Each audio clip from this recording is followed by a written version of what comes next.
picture, they say, is worth 1,000 words. Back with us on the SportsMax zone. A roster that reads Russell Westbrook, LeBron James, Anthony Davis, Carmelo Anthony, and the company, shockingly, isn't fighting for an NBA championship.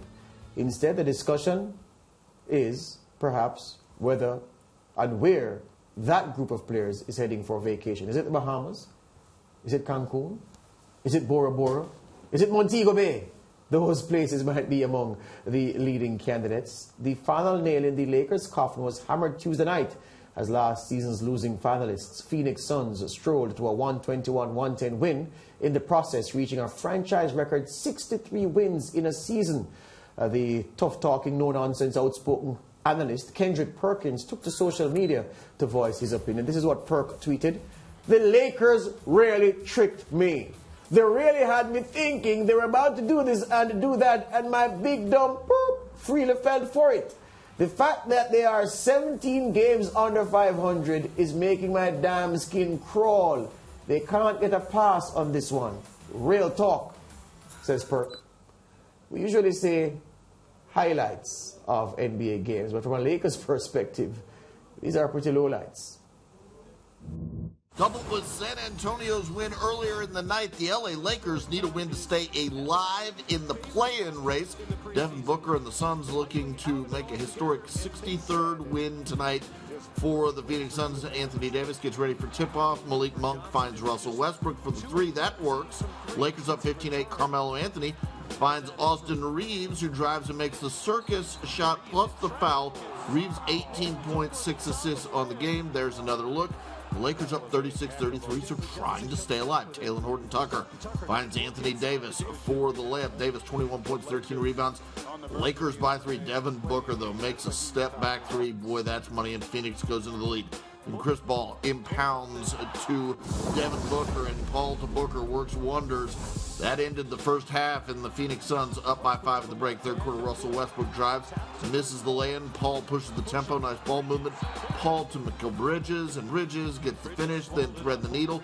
It's Booker to DeAndre Ayton for the alley-oop, 22 points, 13 rebounds. Then Paul to Booker for 3. Booker 32.7 rebounds. These highlights coming at you fast and furious. Chris Paul gets the steal, dishes to Bridges for the alley-oop stuff, and it's a new franchise record. 63 wins for the Suns. The Lakers are out of the playoff picture. Your final score in this one, 121-110.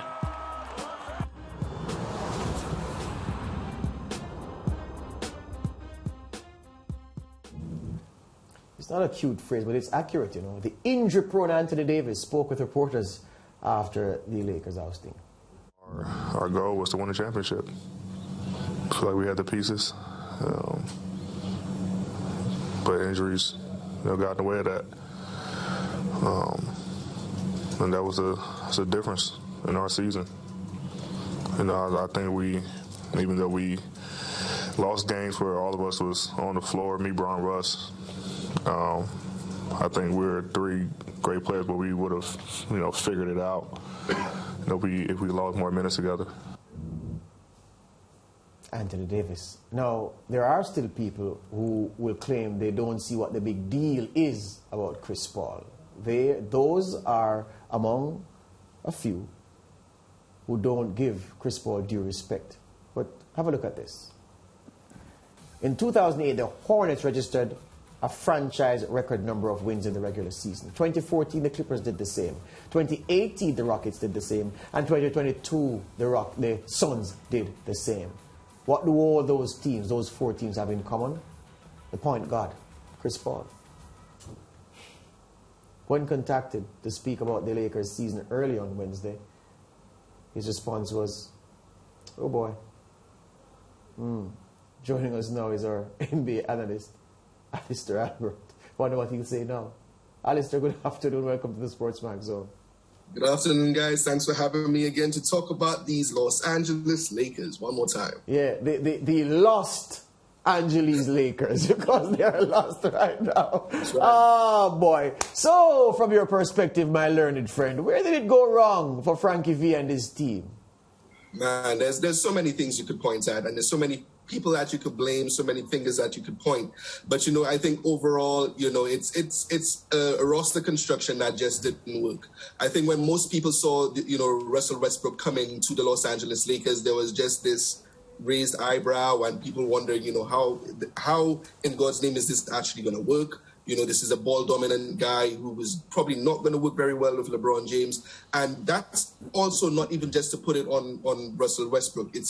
He did kind of contact LeBron James to say that he wanted to be on the team. LeBron went to Rob Pelinka. Rob Pelinka actually said, okay, fine, let's do that. We did have a trade for Buddy Hield there, and we were actually looking at DeMar DeRozan. DeMar DeRozan's agent actually called Magic Johnson to say, he wanted to come home, he wanted to play. And, Magic was like, oh, okay, this deal is going to get done. And then Rob Pelinka talked to LeBron, and they decided to change their mind and bring in Russell Westbrook. So that's one thing. And yes, Anthony Davis is right. There was the level of injuries that that was a bit unfortunate for them. That didn't allow them to gain any sort of momentum and chemistry. And then we have, of course, Frank Vogel, who is said to be expecting to be fired at the end of this season. And he has some culpability and accountability to take as well, with his rotations and everything, like I've said throughout the whole season. So there are a lot of fingers to blame, a lot of people that you could talk about. But I think it's LeBron, Pelinka, Vogel, Russ's play, everything. Alister, you mentioned injury as one of your points. The big three, they played 21 games together. And, many would feel when they assess how they played, all three together, fit and fine, as if they still didn't get the best performance when the big three were together. Did you see that? Yeah, and that's where the roster fit issues came in. This is a team that after they won in 2020, they expected the rise of Anthony Davis to kind of really take on. He would kind of go on to be the torchbearer for that team. LeBron kind of taking a little bit of a back seat and kind of just going into the twilight of his career a little quietly, not having to put up 50-point nights, not having to, be as heroic as he was this season. And, Anthony Davis, came in again to a season when he was dramatically injured over and over again, and he calls into question, his off-season habits. I think that's been said quite a lot around different sports agencies and all of that. But, it does bring that sharply into focus. What do you do during the off-season to get ready and not be as injured as you are? And yes, basketball, there's lots of freak accidents that happen and everything, but Anthony Davis is just not durable. He needs to change his regimen and do something about that. And, I think where Russell Westbrook is concerned, he came in, he kind of wanted to really assert himself. He was playing back at home, where he's from, wanting to really push the pace. And, he created loads of turnovers, didn't really mesh with his teammates, in that regard.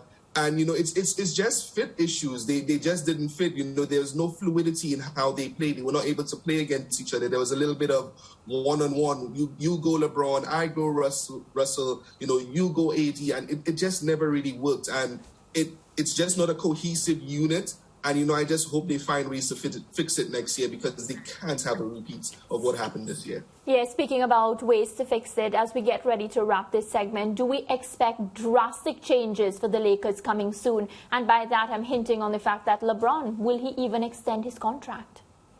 Oh, that's a good question. We're not sure what he's going to do. There has been so many talks about him wanting to continue his career wherever his son is going to be. There's even been hints about Oklahoma City, because he kind of praised Sam Presti, their GM, recently. There are 8 free agents on this team, unrestricted free agents that are not going to be on the books on this team.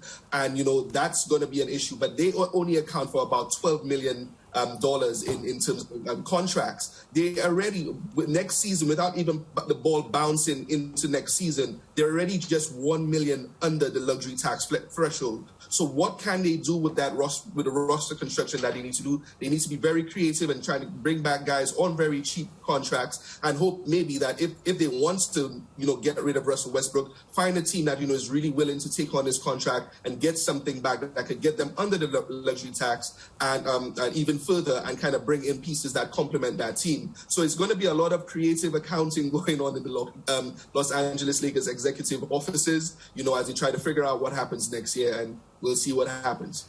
Well, Alister, never thought I'd be talking to you about the Lakers being knocked out of the playoffs. It's a terrible thing. As I said to our basketball expert here, Orion Buchanan, the last nail has been driven into the coffin of LeBron as the GOAT. by virtue of this outturn.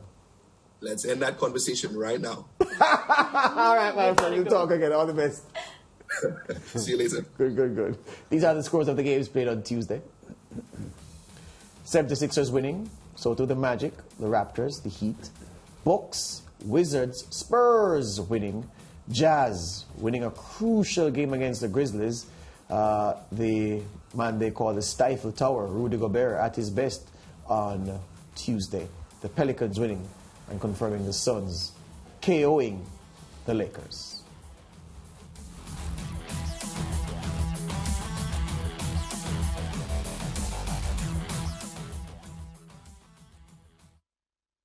Keep watching SportsMax on YouTube for live and exciting sports. Subscribe to SportsMax on cable and download the SportsMax app to watch anytime, anywhere.